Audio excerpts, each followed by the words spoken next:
Well, now that police say the victims of the deadly tiger attack were drinking and smoking pot before they taunted the big cat, should they be held responsible for the attack? Well, it's a good question. On Christmas Day, Tatiana, there she is, the tiger, jumped out of her enclosure, viciously attacking 3 young men. Zoo officials admit the wall to the enclosure, the habitat, was 4 feet shorter than the recommended national standard. But look, who's to blame here?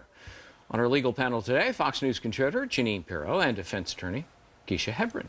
All right, Kisha, California used to have contributory negligence. If the plaintiffs were even 1% responsible, they got nothing. Now they've got comparative negligence in California. So should these plaintiffs, if they become plaintiffs and file suit, the injured individuals, should they be able to recover anything?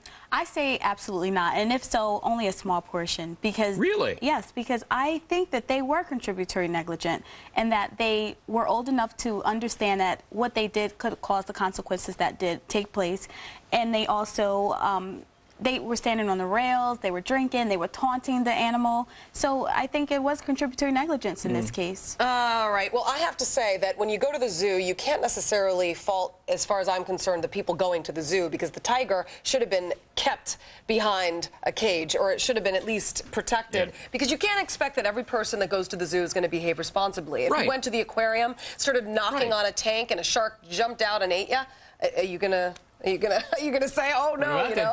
No, that's never going to happen, of course, but that's the whole point. In terms of comparative negligence, I mean, you know, you can say that because one of them had a .02 alcohol level and because maybe they had the remnants of marijuana in their blood that therefore they shouldn't get any recovery. Absolutely not. They should be able to walk up and down in front of that tiger strapped with quarter-pounders, and that tiger should not have been able to get out. The zoo is clearly at fault, not just because the fence was below code, but because they didn't have a mechanism in place to protect the kids once they were attacked, once the tiger got out. Think about it. They categorized the call from one of the brothers as a mentally unstable person calling. They approach a security person in a golf cart. She stares at them and doesn't call 911. Kisha, when you invite people onto your property, and in fact you charge money to be there, they're invitees. You've got to make sure that they're safe and protected. You have to anticipate, don't you, that kids are going to get drunk and taunt animals. You're absolutely right. But again, my position is most visitors to the zoo are children, small children.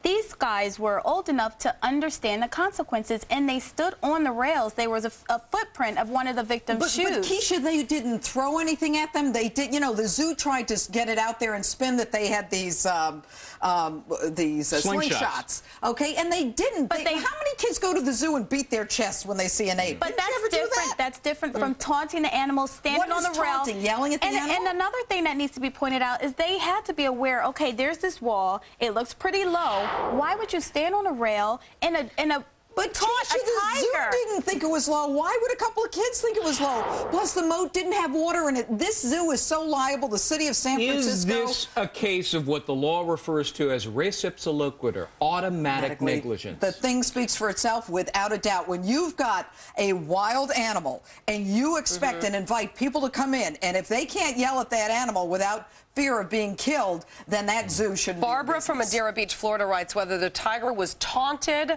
or not has no bearing on this horrific event. There is no way the tiger should have been able to escape. This is a safety issue for the entire park and surrounding area. The zoo is 100% responsible. And what about the fact it took 30 minutes to get help for these boys? That's irrelevant, though. Again, I think...